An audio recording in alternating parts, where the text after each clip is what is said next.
रवि सिंह मेरे channel RPS physics classes में आपका स्वागत करता हूं। आज के सेशन में हम देखेंगे क्लास 11 का फर्स्ट चैप्टर फिजिकल पार्ट और वन शॉट में ये देखेंगे थियोरेटिकल पार्ट होता है, तो इसको वन शॉट में ही हम इसको समाप्त करेंगे। आइए देखते हैं क्या होता है। यहाँ पे हमारा जो होता है कि ये इंस्टाग्राम की आईडी है और ये जो होता है टेलीग्राम चैनल है, आप इससे ज्वाइन कर सकते हैं। तो आइए देखते हैं फिजिकल वर्ड साइंस क्या होता है। अब देखिए साइंस जो होता है कि ये साइंस का मतलब होता है ऑर्गेनाइज्ड नॉलेज। और ये नॉलेज कहाँ से, जैसे अरबिक में इसको इल्म कहा गया है, हिंदी है तो हिंदी में इसे विज्ञान कहा गया है, और अंग्रेजी में इसे लैटिन वर्ड में, यहाँ पे देखिए अरबिक है तो अरबिक में इल्म कहा गया, और ये आपका इल्म है, हिंदी में इसको विज्ञान कहा गया और साइंसिया कहा गया। तो लैटिन वर्ड में इसे साइंसिया कहा गया है और इसका मीनिंग होता है टू नो, जानना। तो इल्म का मतलब भी है जानना, विज्ञान का मतलब भी है टू नो, और साइंसिया का मतलब भी होता है टू नो। यानी सबका मतलब है, विज्ञान का मतलब होता है कि जानना। और वैसे विज्ञान होता है organised knowledge, systematic organised knowledge होता है, क्रमबद्ध ज्ञान, क्रमबद्ध ज्ञान होता है, उसी को बोलते हैं विज्ञान।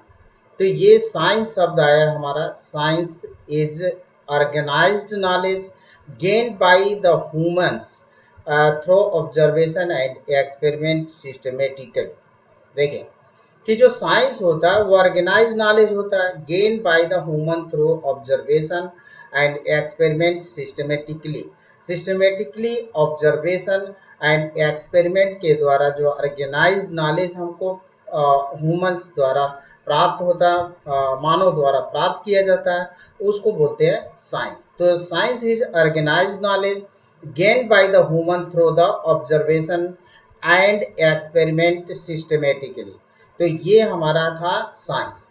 और साइंस का एक पार्ट हमारा फिजिक्स होता है। तो science is divided into two parts. पहला तो ये होता है आपका physical sciences, science in is which deals with non living things are called physical sciences. पहला पार्ट है फिजिकल साइंसेज।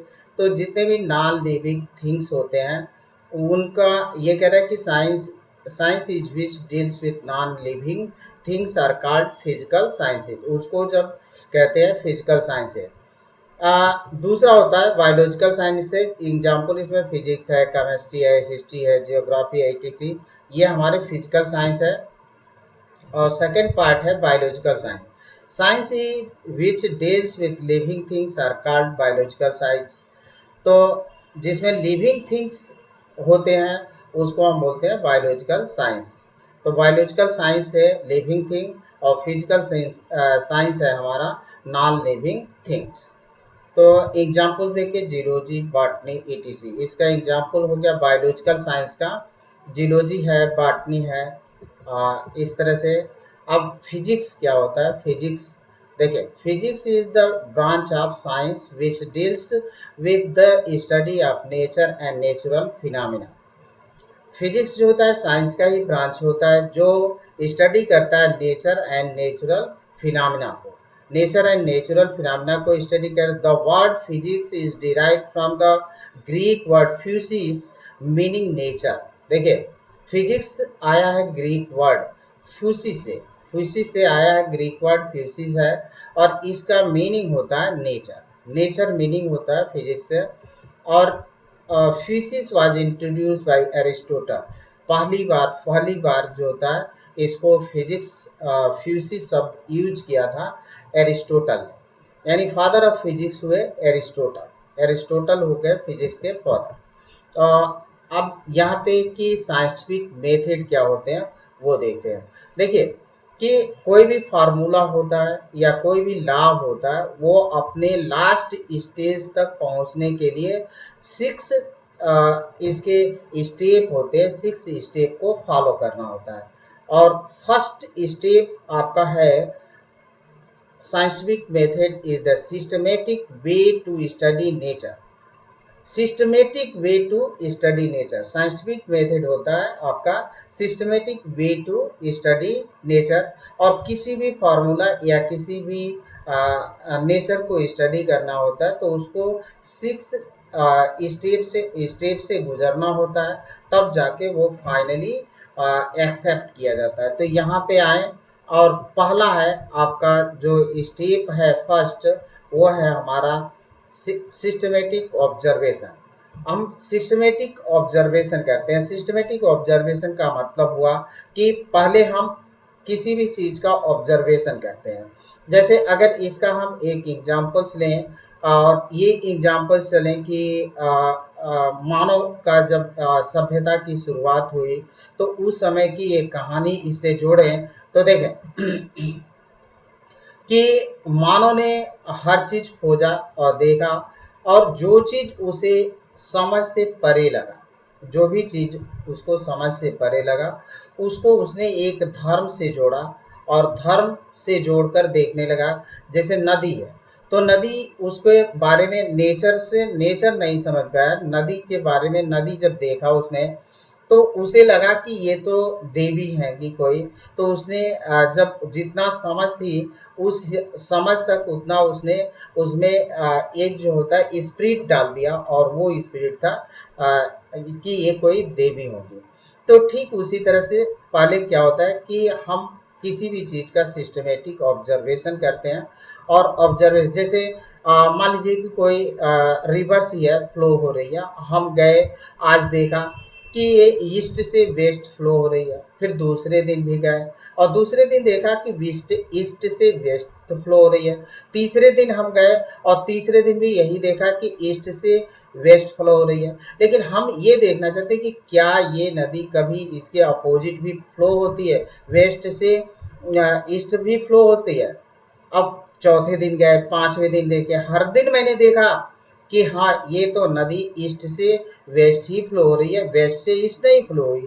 तो इसका मतलब हम एक कॉमन रूल ये निकाल सकते हैं कि जो हमारा ईस्ट से वेस्ट, यानी अगर ऐसे है, और ये जो होता है कि क्या कहते हैं, पेपर पर हम डायरेक्शन ऐसे दिखलाते हैं, ये हमारा नॉर्थ होता है, साउथ और ईस्ट, और ये होता है वेस्ट।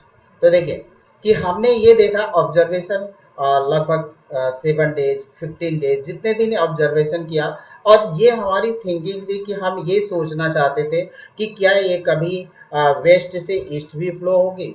लेकिन हर दिन निरीक्षण करने, हर दिन प्रेक्षण किया, ऑब्जर्वेशन किया, और हर डेज हमने यही पाया कि ये हमारी नदी है, ये पूरब से पश्चिम की तरफ ही फ्लो हो रही है। तो हम जनरली ये एक कॉन्सेप्ट ये निकाल सकते हैं कि ये जो स्लोप है वेस्ट का वो डाउन है, और ईस्ट का स्लोप जो होता है अपवर्ड है। इसलिए जो हमारी रिवर है वो ईस्ट से वेस्ट के तरफ ही फ्लो हो रही है, वेस्ट से ईस्ट के तरफ नहीं फ्लो हो रही है। तो यहाँ से एक हम जनरल निष्कर्ष निकाल लेंगे कि जो slope of west is down, west के तरफ जो स्लोप है वो डाउन है, और ईस्ट के तरफ जो स्लोप है वो अपवर्ड है। इसलिए जो वाटर का फ्लो है वो ईस्ट से वेस्ट के तरफ हो रहा है। तो ये हमारा सिस्टमेटिक ऑब्जर्वेशन करने का तरीका है। हमने सिस्टमेटिक ऑब्जर्वेशन किया। जैसे न्यूटन ने ये देखा कि Apple fell down the ground, apples जो होते हैं कि फेल डाउन करते हैं ग्राउंड पर, तो उसने ऑब्जर्वेशन किया, और डायरेक्टली निष्कर्ष ये नहीं कि डायरेक्टली उसने न्यूटन ग्रेविटेशनल लॉ दे दिया। उसके लिए बहुत सारे ऑब्जर्वेशन किया। ऑब्जर्वेशन करने के बाद से फाइनली वो ये कहा कि हाँ, फाइनल निष्कर्ष निकला लॉ ऑफ ग्रेविटेशन का। तो किसी भी रूल या लॉ का पहला स्टेप होता है सिस्टमेटिक ऑब्जर्वेशन। तो सिस्टमेटिक ऑब्जर्वेशन हुआ।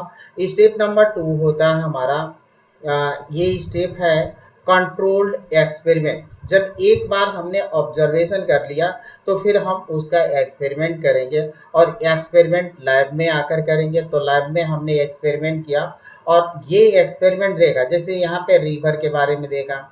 हम लैब पर आए और लैब में हमने स्लोप बनाया, और स्लोप बनाकर ये देखा कि जिधर स्लोप है उसी तरफ पानी जो होती है वाटर फ्लो हो रहा है, और तब हम ये कॉमन निष्कर्ष पर आएंगे कि हाँ वेस्ट के तरफ स्लोप ज़्यादा है और ईस्ट के तरफ स्लोप कम है, इसलिए हमारा वाटर जो है फ्लो हो रहा है ईस्ट से वेस्ट के तरफ फ्लो हो रहा है। तो ये हमारा कंट्रोल एक्सपेरिमेंट होगा और ये एक्सपेरिमेंट हम करेंगे जैसे Apple fell down the ground Newton's ने देखा। अब इसी तरह से बहुत सारे, मान लीजिए कि कोई लाइव में आया, किसी गेंद को हमने ऐसे ऊपर से नीचे की तरफ गिराया, फिर और मेनी अदर ऑब्जेक्ट्स हमने लिया और फिर उसको भी गिरा गिरा कर देखा, ये देखा कि हमेशा ये ग्राउंड के तरफ ही आ रही हैं। तो हम इस एक जनरल निष्कर्ष पर पहुंच जाएंगे कि हाँ पृथ्वी के अंदर कोई शक्ति है जो इसे अपने तरफ खींच रही है, और फाइनली तब हम लास्ट में जाएंगे तो हमारा एक निष्कर्ष होगा। अब आते हैं स्टेप नंबर 3 पर, और स्टेप नंबर 3 है हमारा क्वालिटेटिव एंड क्वांटिटेटिव रीजनिंग। हम क्या करते हैं कि जो हमने एक्सपेरिमेंट किया उस पर क्वालिटेटिव एंड क्वांटिटेटिव, क्वालिटी की उसकी क्वालिटी क्या है और क्वांटिटी की मतलब उसकी मात्रा कितनी है, इस पर हम रीजनिंग लगाते हैं। तो ये हमारा 3rd स्टेप होता है qualitative and quantitative reasoning. 4th step पर आते हैं तो फोर्थ स्टेप हमारा कहलाता है मैथमेटिकल मॉडलिंग। तो देखिए कि systematic observation, controlled experiments, qualitative and quantitative reasoning के बाद से हम आते हैं मैथमेटिकल मॉडलिंग पर। तो मैथमेटिकल मॉडलिंग पर पहुंचेंगे और कोई भी फार्मूला होगा, जैसे सपोज करें कि ये न्यूटन ग्रेविटेशन फार्मूला है, एफ जी m1 और m2 अपॉन आर स्क्वायर। तो इस तरह से हम कोई मॉडल दे देंगे कि हाँ ये अगर दो पिंड है, दो बॉडी है और इनके बीच डिस्टेंस इतना है, अगर इसका मास m1 है और इसका मास m2 है, तो इनके बीच फोर्स ऑफ अट्रैक्शन जो एक्ट करेगा वो दोनों मासों के प्रोडक्ट के प्रोपोर्शनल होगा और इनके बीच का जो डिस्टेंस है उसके इन्वर्सली स्क्वायर के इन्वर्सली प्रोपोर्शनल होगा। फिर ये एक मॉडल बना, मैथमेटिकल मॉडलिंग कहलाती है।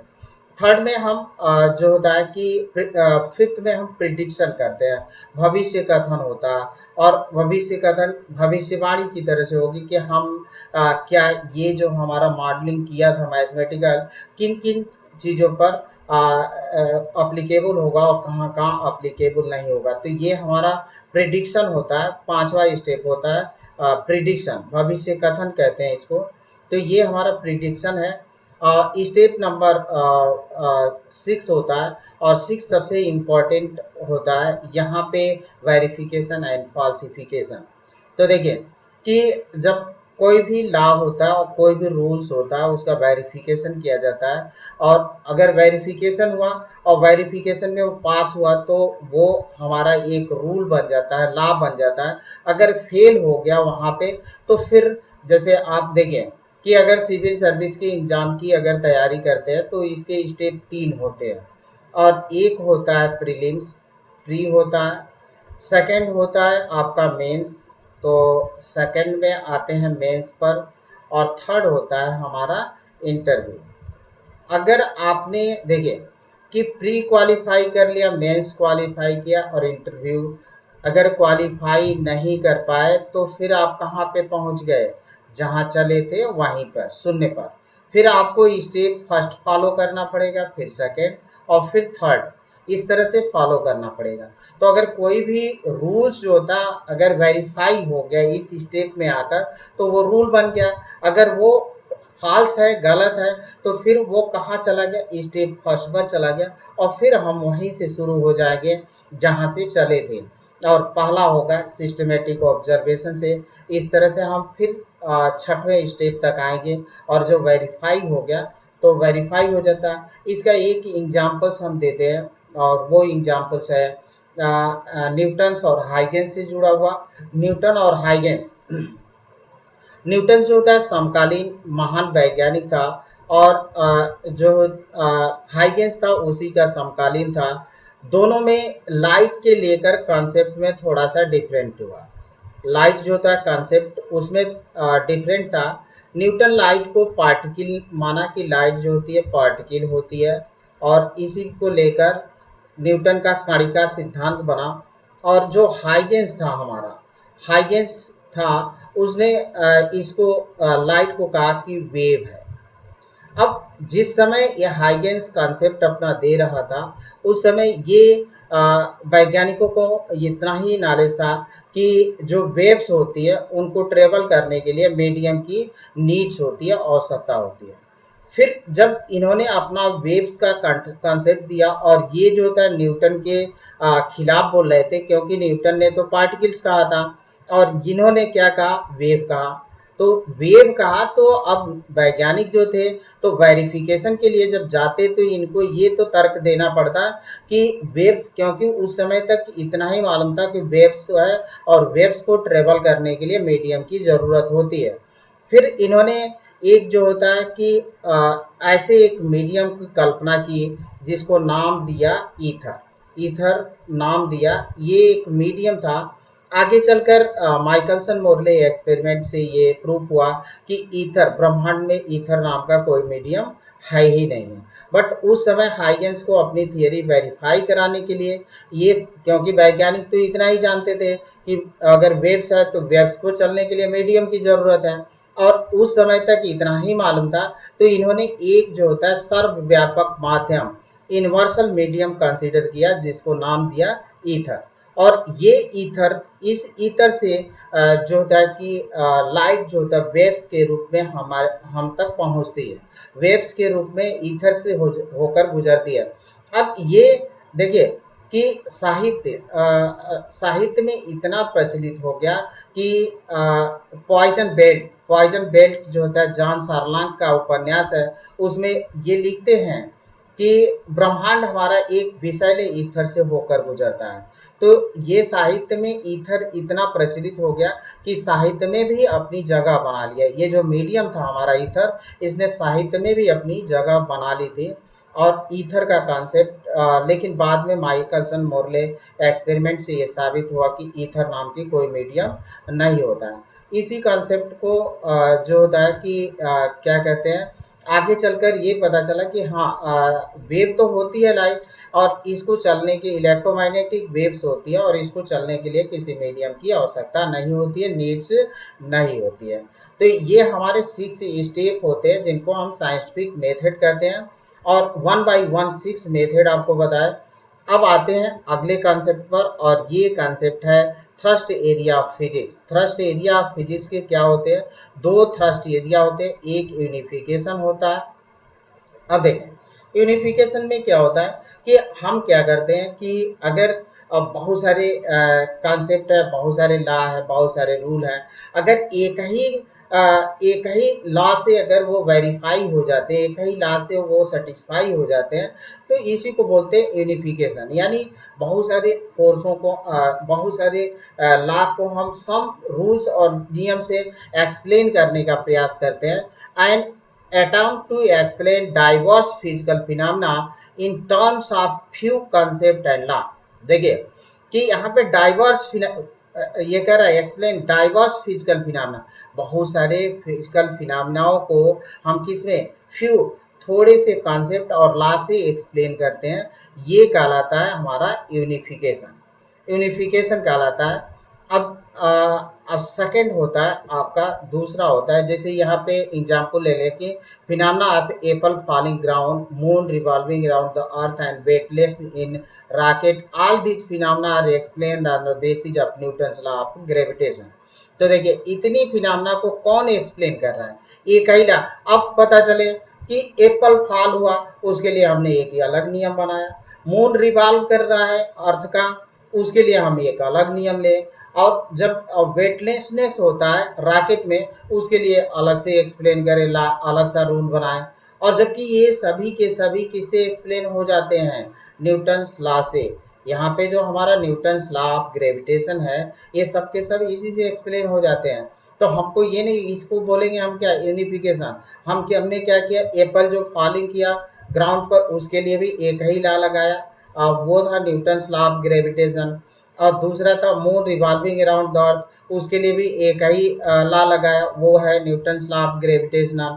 और वेटलेसनेस है, उसके लिए भी मैंने एक ही लॉ लगाया, वो है न्यूटन्स लॉ ऑफ ग्रेविटेशन। तो ये हमारा कहलाएगा यूनिफिकेशन। एकीकरणिफिकेशन यानी एकीकरण करते हैं, इसे हिंदी में एकीकरण कहते हैं। सेकंड होता है रिडक्शनिज्म। अब देखिए रिडक्शनिज्म में क्या करते हैं कि इस तरह से सोचें कि अगर कोई चीज कठिन है, जटिल है, कॉम्प्लेक्स है, तो हमने क्या किया कि जैसे ये होता है कि बचपन में होते हैं कि रटने की आदत ज्यादा होती है, तो आप पूरे पेज तो एक बार रट नहीं लेंगे। क्या करें कि दो पैराग्राफ लर्न किया, उसको रट लिए, फिर छोटे छोटे भाग में तोड़कर।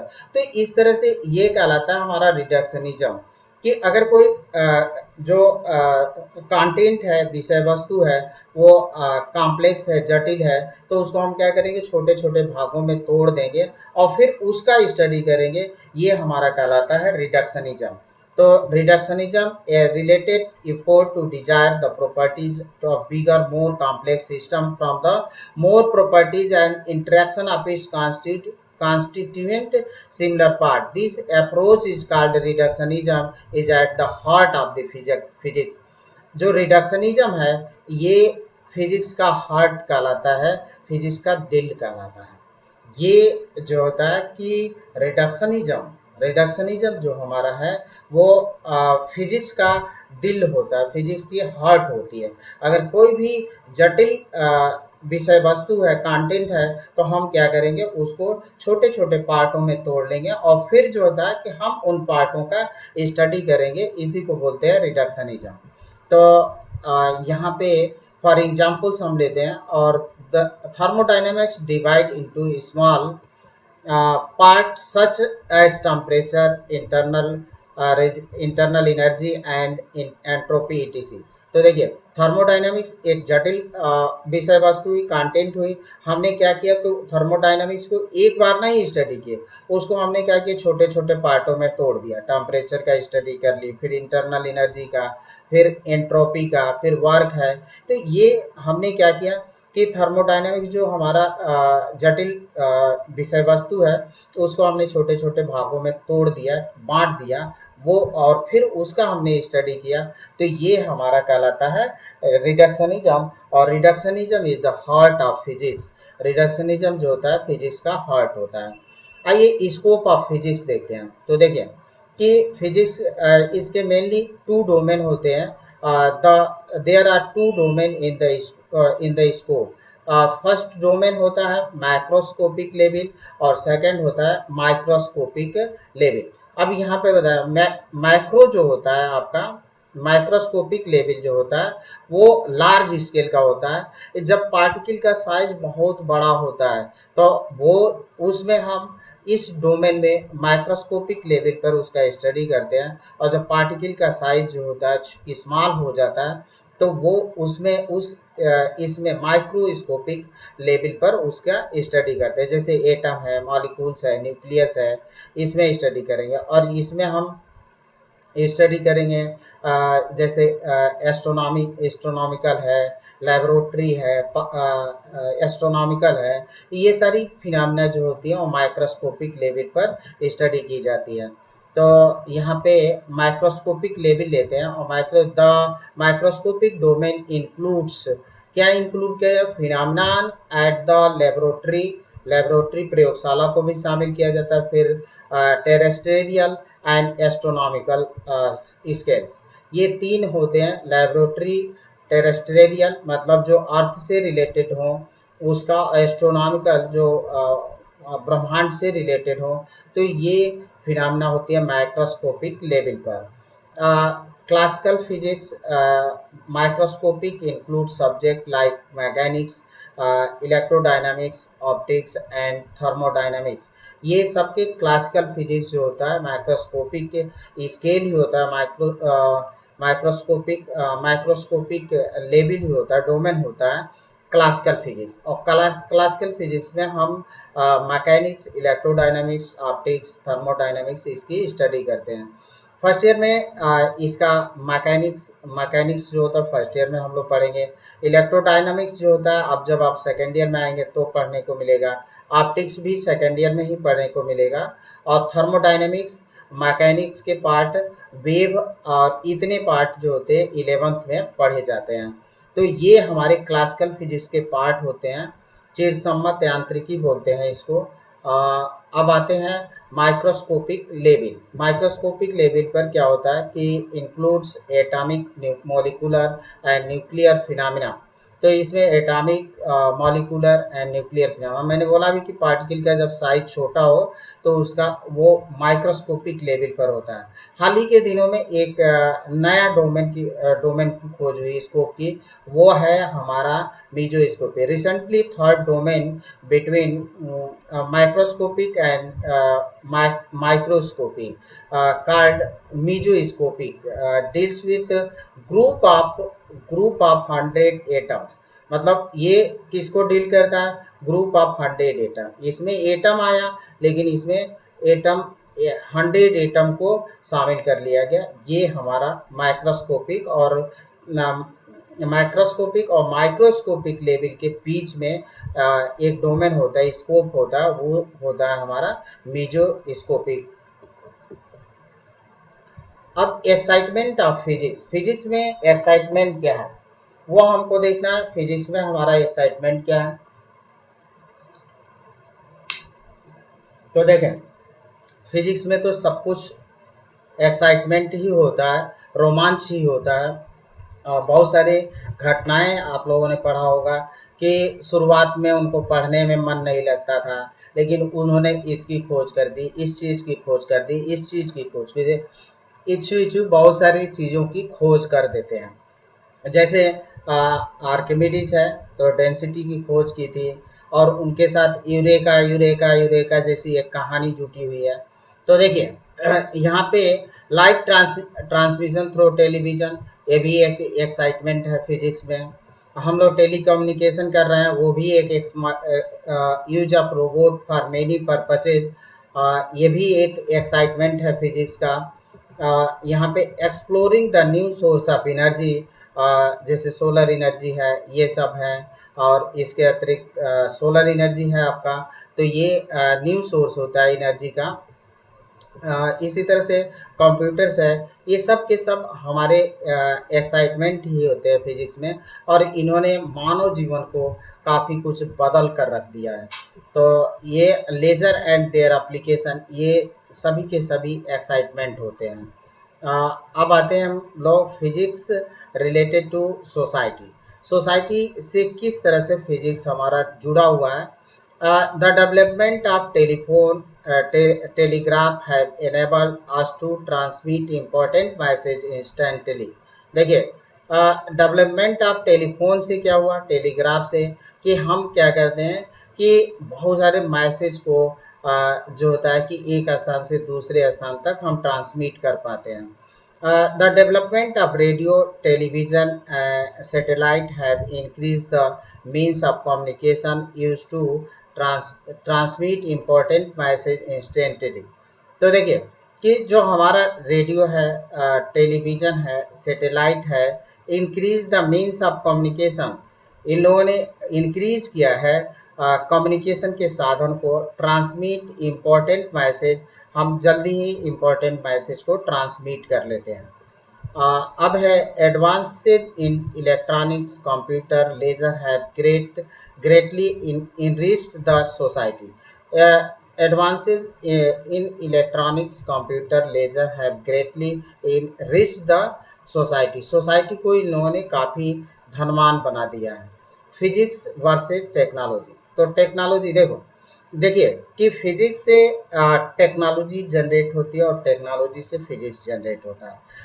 कुछ एग्जांपल्स हम लेंगे, जैसे technology gives rise to new physics. Technology जो होती है कि हमें एक फिजिक्स देती है, न्यू फिजिक्स देती है। जैसे कि यहाँ पे आप फिजिक्स ले हीट इंजन से ये जो होता है कि ये हीट इंजन है, टेक्नोलॉजी है, और इससे हमको एक फिजिक्स गिव राइज हुआ, वो है थर्मोडायनेमिक्स। तो यहाँ पे थर्मोडायनेमिक्स हमको फिजिक्स में।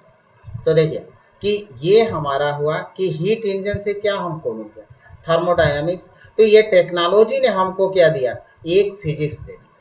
तो टेक्नोलॉजी फिजिक्स जन्म देती है और फिजिक्स से हमको टेक्नोलॉजी मिलती है। दोनों एक दूसरे से इंटर रिलेटेड है। Technology give rise to new physics and physics give rise to new technology. Physics जो होता है न्यू टेक्नोलॉजी देता है और ये जो होता है कि हमको फिजिक्स टेक्नोलॉजी से फिजिक्स जनरेट होता है और फिजिक्स से टेक्नोलॉजी जन्म लेती है।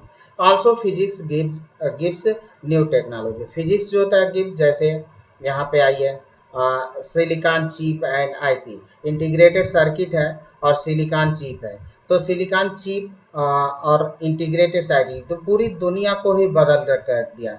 इलेक्ट्रॉनिक्स के जो इंस्ट्रूमेंट होते हैं वो बहुत बड़े बड़े होते थे, अब आप देख रहे हैं स्लिम मोबाइल, तो स्लिम टीवी, सब कुछ तो आ गया मार्केट में। तो इसने सिलिकॉन चिप और इंटीग्रेटेड सर्किट ने ही के कारण ही ऐसा संभव हो पाया है, अदरवाइज ये संभव नहीं हो पाते। कंप्यूटर रिवॉल्यूशन, देखिए सिलिकॉन चिप से क्या मिला और आईसी से हमको मिला कंप्यूटर रिवॉल्यूशन। तो कंप्यूटर रिवॉल्यूशन मिला, ये फिजिक्स है और फिजिक्स ने किसको दिया? टेक्नोलॉजी को दिया। तो यहाँ पे technology and physics, physics and technology both are inter related, दोनों एक दूसरे से क्या हुए हैं? जुड़े हुए हैं। अब फंडामेंटल फोर्सेज इन नेचर, देखिए फोर्स जो होते हैं कि force push and pull that cause object change its motion or shape. Force जो होता है पुश और पुल की घटना होती है जिसके कारण कोई ऑब्जेक्ट जो होता है अपने मोशन या शेप को बदल देता है।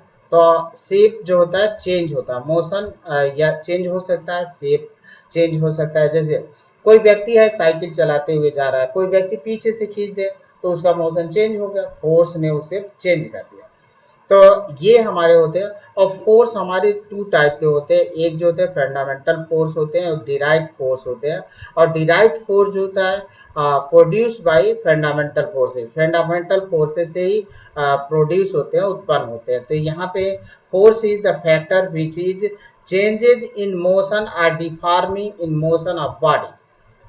तो फोर्स जो होता है फैक्टर होता है जो क्या करता है? मोशन को चेंज करता है या deforming in motion of a body, deforming in motion of a body ये चीज करता है, या शेप ऑफ बॉडी कह लें। तो ये होता है कि जैसे हमने अभी एग्जांपल्स आपको दिया कि अगर कोई व्यक्ति है साइकिल चलाते हुए जा रहा है, पीछे से आप खींच दे रहे हैं, आगे से धक्का दे रहे हैं, तो मोशन क्या हो रहा है? उसका चेंज हो जाएगा। अगर पीछे से धक्का दे रहे हैं तो मोशन इंक्रीज कर जाएगा, पीछे खींच रहे हैं तो उसका मोशन डिक्रीज कर जाएगा। और कोई चीज बैलून है, आप ऐसे दबा दे रहे हैं, बैलून को दबा देंगे तो उसका शेप चेंज हो जाएगा। तो दोनों काम होता है कि पुश एंड पुल प्रोसेस होता है that cause change the motion of object और शेप ऑफ ऑब्जेक्ट, दोनों होते हैं। जो होता है कि चेंज होता है, मोशन भी चेंज होता है, हो सकता है, और ये भी चेंज हो सकता है, उसका ऑब्जेक्ट का शेप भी बदल सकता है।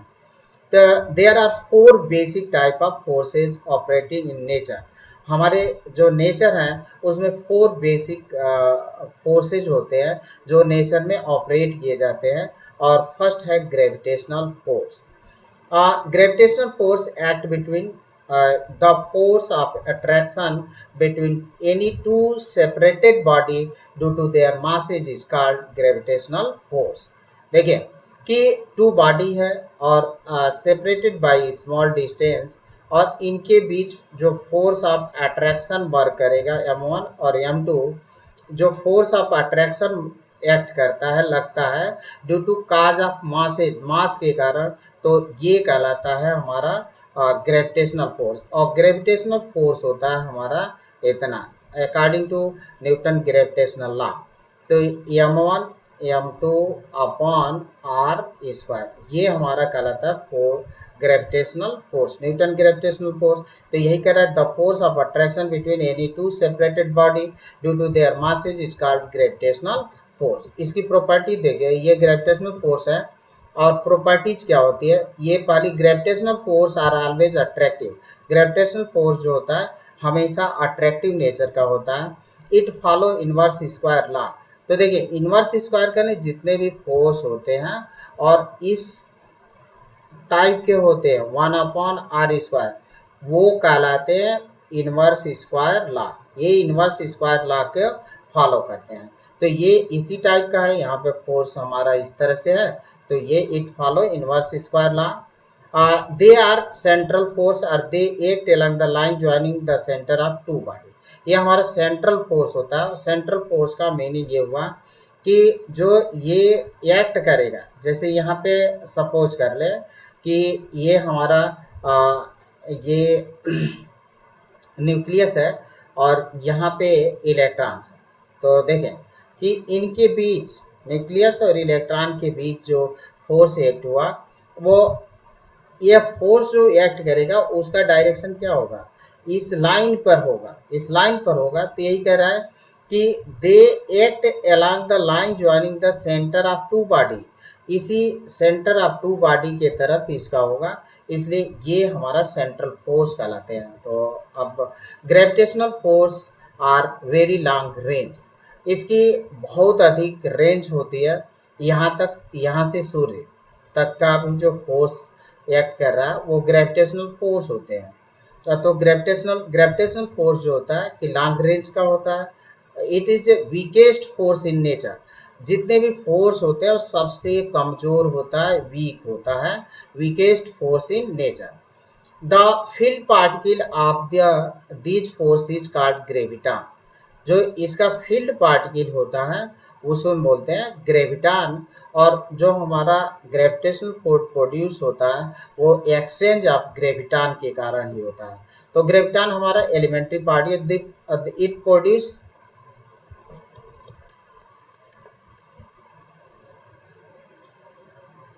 देखें इट प्रोड्यूस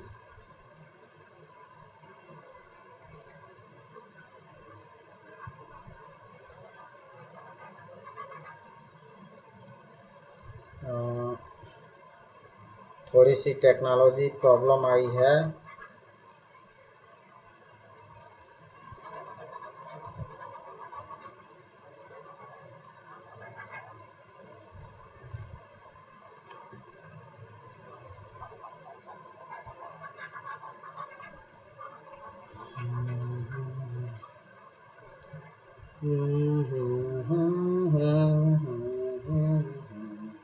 हाँ चलें, आते हैं हम लोग अपने मूल विषय पर। थोड़ी टेक्नोलॉजी प्रॉब्लम आ गई थी। It produce by exchange of graviton. ये जो होता है कि ग्रेविटॉन के एक्सचेंज से प्रोड्यूस होता है। तो ये हमारा क्या कहते हैं, it produce by exchange of graviton, graviton के एक्सचेंज से प्रोड्यूस होता है।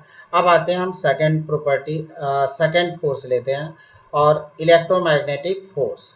तो इलेक्ट्रोमैग्नेटिक फोर्स, इसमें भी टू टाइप के फोर्स होते हैं। It act between charge particle, ये एक्ट करता है चार्ज पार्टिकल में। और ये भी होता है, it is up to type का होता है। First electrostatic force, it act between two stationary charges. ये जो होता है इलेक्ट्रोस्टैटिक फोर्स जो एक्ट करता है टू स्टेशनरी चार्जेज, जिसे हम कोलम्बियन फोर्स कहते हैं। और सेकेंड ईयर में आप फर्स्ट चैप्टर में ही ये पढ़ने को मिलेगा कोलम्बियन फोर्स को। तो ये हमारा है। सेकेंड आते हैं मैग्नेटिक फोर्स है, it act between two magnetic poles. तो ये जो होता है कि टू मैग्नेटिक पोल्स के बीच में एक्ट करता है। अब आते हैं यहाँ पे प्रॉपर्टी। तो प्रॉपर्टीज ले लेते हैं। इट इज अट्रैक्टिव और रिपल्सिव, ये दोनों हो सकता है, अट्रैक्टिव भी हो सकता है और रिपल्सिव भी हो सकता है। Second, it follow inverse square law. ये भी जैसे अभी कुलम्स लॉ है, तो कुलम्स लॉ हमारा होता है डायरेक्टली प्रोपोर्शनल टू ये Q1 और Q2 अपॉन R²। तो ये हमारा कुलम्स लॉ है। तो देखिए कुलम्स लॉ हमारा इस तरह से हुआ कि अब ये भी तो फोर्स जो है कैसे है, 1/r²। तो ये 1/r² है। तो ये हमारा कहलाता है कि इनवर्स स्क्वायर लॉ। अब आते हैं, it is central force and conservative nature, central force होता है और ये हमारा कंजर्वेटिव नेचर का भी होता है। जैसे हमारा ग्रेविटेशनल फोर्स भी सेंट्रल फोर्स है और कंजर्वेटिव नेचर का होता है, तो ये भी सेंट्रल फोर्स है और कंजर्वेटिव नेचर का होता है। It is long range force, ये लॉन्ग रेंज होता है। अभी हम लोगों ने जो देखा था उसमें ग्रेविटेशनल फोर्स जो होता है शॉर्ट रेंज का होता है। Field particle of this force is photon, ये फोटॉन होता है, इसका फील्ड पार्टिकल जो होती है वो फोटॉन होती है।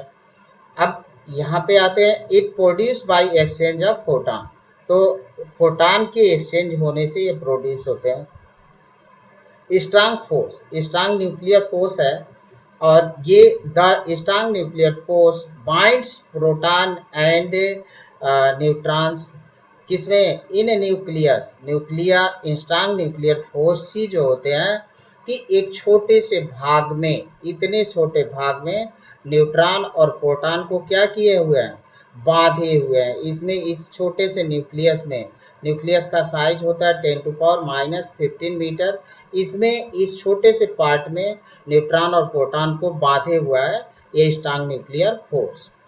अब प्रॉपर्टीज इसकी ले लेते हैं, तो देखिए the nuclear force are basically attractive nature, जो न्यूक्लियर फोर्स होता है बेसिकली अट्रैक्टिव नेचर का होता है। It does not follow inverse square law, inverse square law को फॉलो नहीं करता है। नॉन कंजर्वेटिव, ये कंजर्वेटिव नेचर का भी नहीं होता है। तो देखें कंजर्वेटिव मीनिंग, कंजर्वेटिव फोर्स का मतलब होता है कि कंजर्वेटिव फोर्स वे फोर्स होते हैं जो, देखें कंजर्वेटिव का मतलब ये होता है कि इनके द्वारा या इनके विरुद्ध, जो कंजर्वेटिव फोर्स होते हैं इनके द्वारा इनके विरुद्ध वर्क डन जो किया जाता है वो पाथ पर डिपेंड नहीं करता है, only depends upon the initial and final point. और ये बात कर दें, और जो नॉन कंजर्वेटिव फोर्स होते हैं उनके द्वारा या उनके विरुद्ध किया गया वर्क डन पाथ पर डिपेंड करता है, इनिशियल फाइनल पॉइंट पर डिपेंड नहीं करता है। शॉर्ट रेंज का होता है ये force. Field particle is pi mason, इसका फील्ड पार्टिकल जो होता है पाई मेसन होता है। Strongest force in nature, nature में जितने भी फोर्स होते हैं उसमें सबसे स्ट्रांगेस्ट होता है। Weak forces, week nuclear force होते हैं, तो वीक न्यूक्लियर फोर्स जो होते हैं कि ओनली उस समय पाए जाते हैं elementary particle, interact between elementary particle. ये जो हमारे वीक न्यूक्लियर फोर्स होते हैं वो interact between elementary particles. The weak forces was discovered during the study of beta emission from nuclei. Nucleus converted into a proton, an electron and antineutron. तो देखें nucleus किसमें convert होता है, proton, electron and anti neutrino. तो यहाँ पे example है, जैसे न्यूट्रॉन हमारा किसमें चेंज हुआ, प्रोटॉन में, इलेक्ट्रॉन में। तो जब एक न्यूट्रॉन एक प्रोटॉन में चेंज होता है तो उस समय क्या होता है, इलेक्ट्रॉन और एंटी न्यूट्रॉन प्रोड्यूस होते हैं। तो उस कंडीशन में ये हमारा वीक न्यूक्लियर फोर्स जो होता है एक्ट करता है। तो weak forces are the forces which cause light elementary particles to interact with one another and with heavier particle. तो जो वीक फोर्स होते हैं वो उसके कारण हमारे जो लाइट एलिमेंट्री पार्टिकल होते हैं interact with one another and with heavier particles. अब nature of physics, physical law, nature of physical law क्या होते हैं, कंजर्वेशन, कंजर्वेशन नेचर होता है फिजिकल लॉ के। तो कंजर्वेशन ऑफ एनर्जी, अब एनर्जी के बारे में हम लोग जानते हैं कि एनर्जी में भी not created not destroyed, it can transfer one form to another, यानी काइनेटिक एनर्जी को हम पोटेंशियल एनर्जी में और पोटेंशियल एनर्जी को काइनेटिक एनर्जी में कन्वर्ट कर सकते हैं। वो जो होता है कि न तो हम एनर्जी को प्रोड्यूस कर सकते हैं न ही डिस्ट्रॉय कर सकते हैं। जैसे आप कोई पत्थर है ऊपर की तरफ फेंक रहे हैं तो उस ऊपर के तरफ जा रहे हैं तो उसकी काइनेटिक एनर्जी डिक्रीज कर रही है, पोटेंशियल एनर्जी इंक्रीज कर रही है। वही जब पत्थर जो बॉडी जो होता है ऊपर से नीचे की तरफ ड्रॉप करते हैं तो काइनेटिक एनर्जी इंक्रीज करती है और पोटेंशियल एनर्जी डिक्रीज करती है। अब यही चीज हम second conservation of linear momentum. तो देखें force according to Newton second law, और न्यूटन सेकेंड लॉ है कि force equal to the rate of change of momentum. तो rate of change of momentum dp upon dt ये होता है। अब लीनियर मोमेंटम का कंसेप्ट ये करते कि एफ एन सिस्टम, अगर किसी सिस्टम पर एक्सटर्नल फोर्स एब्सेंट हो, एक्सटर्नल फोर्स हमारा एब्सेंट हो, तो उस सिस्टम का लीनियर मोमेंटम कंजर्व होता है। जैसे कि अब यहाँ पे एफ एक्सटर्नल को अगर हम जीरो कर दें तो dp upon dp upon dt equal to zero means p equal to constant. जो हमारा p है वो हो जाएगा कांस्टेंट। तो लीनियर मोमेंटम हमारा, लीनियर मोमेंटम का मतलब m into v equal to constant ये हो गया। देखें कि अगर किसी सिस्टम पर एक्सटर्नल फोर्स हमारा एब्सेंट हो तो उस सिस्टम का लीनियर मोमेंटम क्या होता है, कांस्टेंट होता है। जैसे अगर जब जो क्या होता है कि जब गन होता है, गन से जब हम बुलेट फायर करते हैं, तो बुलेट फायर करते हैं तो जिस मोमेंटम से या जिस वेलोसिटी से आपकी जो गोली होती है वो फायर होती है, उसी मोमेंटम या वेलोसिटी से क्या होती है कि आपकी गन रिकॉइल करती है, गन हमारे पीछे की तरफ बढ़ती है। तो उस कंडीशन में जो होता है कि हमारा मोमेंटम जो होता है, लीनियर मोमेंटम कंजर्व होता है।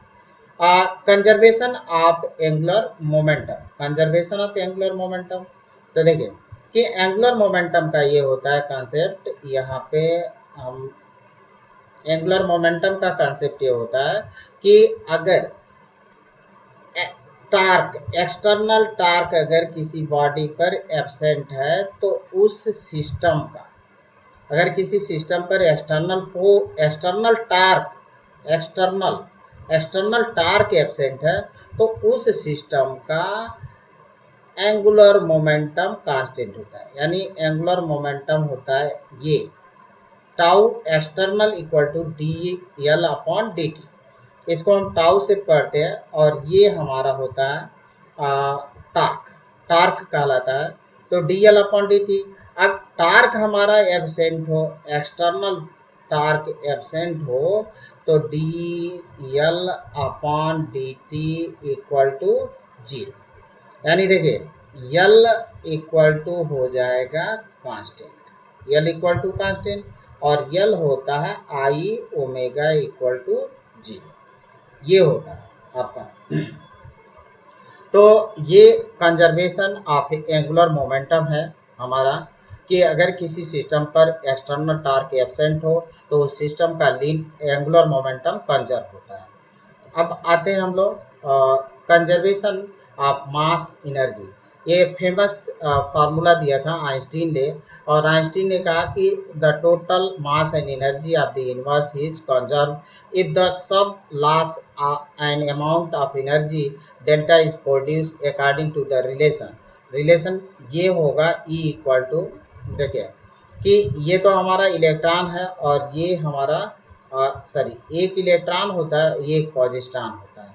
जब दोनों एक दूसरे से मिलते हैं, इलेक्ट्रॉन और पॉजिट्रॉन एक दूसरे के एंटी पार्टिकल होते हैं, तो ये अगर इलेक्ट्रॉन है तो ये पॉजिट्रॉन है, इसके चार्ज में बस थोड़ा सा अंतर होता है। तो इलेक्ट्रॉन और पॉजिट्रॉन एक दूसरे को मिलते हैं तो डिस्ट्रॉय हो जाते हैं और हमको दो गामा प्रोटॉन उत्पन्न होता है। इस प्रोसेस में जो होता है कि ये रिलेशन हमको मिलता है E equal to delta m into c square, ये हमारा कहलाता है रिलेशन मास एनर्जी इक्विवेलेंस का। तो ये था रिलेशन हमारा delta E equal to delta m और सी स्क्वायर, ये हो जाएगा। अब ये फेमस रिलेशन दिया था आइंस्टीन ने। तो here the total mass of electron and proton is converted into the energy of photons। तो यहाँ पे जो कॉन्सेप्ट दे रखा है कि इलेक्ट्रॉन और प्रोटॉन नहीं है, ये इलेक्ट्रॉन और पॉजिट्रॉन है। इलेक्ट्रॉन और पॉजिट्रॉन की जो एनर्जी है वो किस में कन्वर्ट हो गई, फोटॉन्स में। ये गामा फोटॉन्स में चेंज हो जा रहा है, तो गामा फोटॉन्स में चेंज हो गया। कंजर्वेशन ऑफ चार्ज का कंजर्वेशन देख लें तो the total amount of charge is an isolated system remains constant. It means charge neither be created nor destroyed. When a glass rod is rubbed with silk, a positive charge appear on glass rod and equal amount of negative charge appear on silk.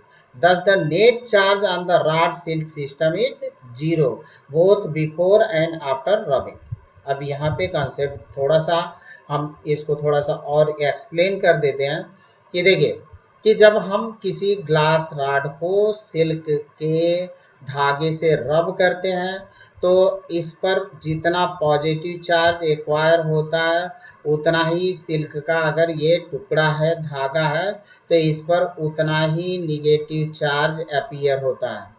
तो ये और इसमें before rubbing और rubbing से पहले और rubbing के बाद दोनों ही कंडीशन में total charge of the system is constant. Total system of जो टोटल चार्ज था वो कंजर्व था।